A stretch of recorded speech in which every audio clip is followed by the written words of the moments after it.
Welcome back to another informative video. So today we shortly discussed about MPhil, about MPhil degree, why do we MPhil, scope in Pakistan, career jobs and its benefits, and also discuss about the MPhil admission requirement.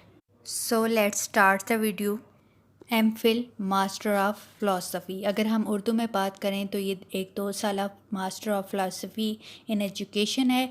क्योंकि हम special education में MPhil के बारे में बात करने जा रहे हैं कि एमए स्पेशल एजुकेशन करने के बाद हमें एमफिल करना चाहिए या नहीं करना चाहिए, इसका क्या स्कोप है और इसका क्या रिक्वायरमेंट है एडमिशन के लिए। तो 2 साल master of philosophy in education program तलबा को एक मज़बूत रिसर्च फाउंडेशन बनाने में मदद करता है। यानी इसका मकसद क्या है एमफिल का, जिसमें वो क्लासरूम की तदरीस और स्कूल की क़यादत के बुनियादी मसाइल से लेकर तालीमी पॉलिसियों और गवर्नेंस के मतलब मुख्तलिफ़ किस्म के अहम मसाइल के बारे में पूछ गछ करने के काबिल वो स्टूडेंट्स को बनाता है। तो हम ये बात क्लियर कर लेते हैं कि हम किसी भी जब डिग्री को करना चाह रहे होते हैं, हम सोच रहे होते हैं, तो हमारे जहन में सबसे पहले हमें ये डिसाइड कर लेना चाहिए कि जो डिग्री हम डिसाइड कर रहे हैं कि हमने ये करना है, तो उसके क्या हमें कोई बेनिफिट्स मिल रहे हैं या नहीं, उसका हमारी कंट्री में कोई स्कोप है या नहीं। इन चीज़ों को देखना, कोई भी सब्जेक्ट सेलेक्ट करने से पहले, कोई भी डिग्री सेलेक्ट करने से पहले ये चीज़ें क्लियर होना बहुत ज़रूरी हैं। तो हम ये अब देखते हैं कि स्कोप ऑफ एमफिल जो है ये पाकिस्तान में ये बेनिफिशियल है हमारे लिए या नहीं। एमफिल की डिग्री एक रिसर्च बेस्ड डिग्री होती है and if you have a complete your 4 year of BS degree, if you have pass the MS degree और MA degree, then you can enrol in this MPhil degree easily. और ये degree जो है इसकी duration जो होती है वो 2 साल की होती है और आपको 4 सेमेस्टर मुकम्मल करने होते हैं, जिसमें पहले जो 2 सेमेस्टर होते हैं वो एकेडमिक फेज़ होता है, जबकि लास्ट जो 2 सेमेस्टर होते हैं वो थीसिस पे डिपेंड करते हैं। By the part of MPhil program you learn about the different research methods, you get to learn the process of writing a thesis.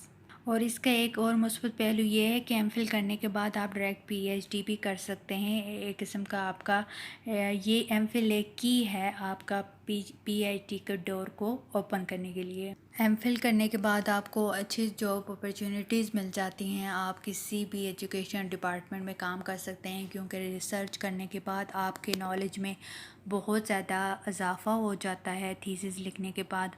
तो आप कहीं भी किसी जगह भी आसानी से आपको लेक्चरार की जॉब मिल सकती है, प्रोफेसर की जॉब मिल सकती है, या आप किसी भी और एजुकेशनल डिपार्टमेंट में आप काम कर सकते हैं। तो अब जिन लोगों ने एमए स्पेशल एजुकेशन किया है और वो एमफिल करना चाह रहे हैं अल्लामा इकबाल ओपन यूनिवर्सिटी से, तो वो एमफिल कर सकते हैं।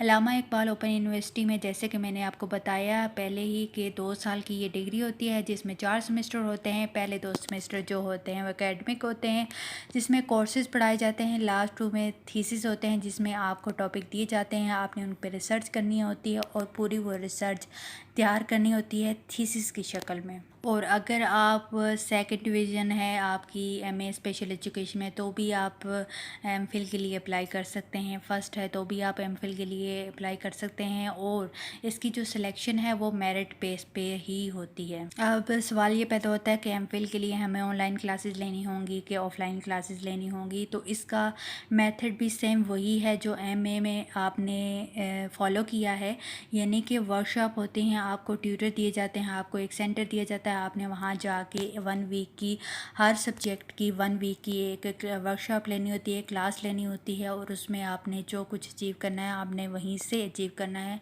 आप कोई भी क्वेश्चन अपने ट्यूटर से, अपने रिसोर्स पर्सन से वहाँ कर सकते हैं। हाँ, एमफिल स्पेशल एजुकेशन में पहले सेमेस्टर में 4 बुक्स होती हैं और दूसरे सेमेस्टर में 14 बुक्स होती हैं, जिनमें से कुछ बुक्स वो हैं जो आपने एमए स्पेशल एजुकेशन में पढ़ी होती हैं, यानी 804 और 762 कोड, ऐसे कोड जो हैं जो आपने एमए स्पेशल एजुकेशन में पढ़े हैं वो भी इसमें शामिल किए जाते हैं। और थर्ड और फोर्थ सेमेस्टर जो होता है रिसर्च बेस पे होता है, जिसे थीसिस कहा जाता है। थीसिस का टॉपिक आपको यूनिवर्सिटी प्रोवाइड करती है और आपने उस पर रिसर्च करके थीसिस लिखने होते हैं। और अगर इंसान मेहनत करे तो उसके लिए कोई भी काम मुश्किल नहीं होता, ना एमफिल मुश्किल है ना पीआईटी मुश्किल है। तो मेहनत करें, अगर आप चाहते हैं कुछ बनना चाहते हैं, एक कामयाब इंसान बनना चाहते हैं जो ज़िंदगी में हमेशा मेहनत करते रहें। उम्मीद है कि आपको मेरी वीडियो अच्छी लगी होगी, इन्फॉर्मेटिव लगी होगी। कोई बात अगर आपको समझ नहीं आए तो कमेंट सेक्शन में ज़रूर बताइएगा। अल्लाह हाफ़िज़।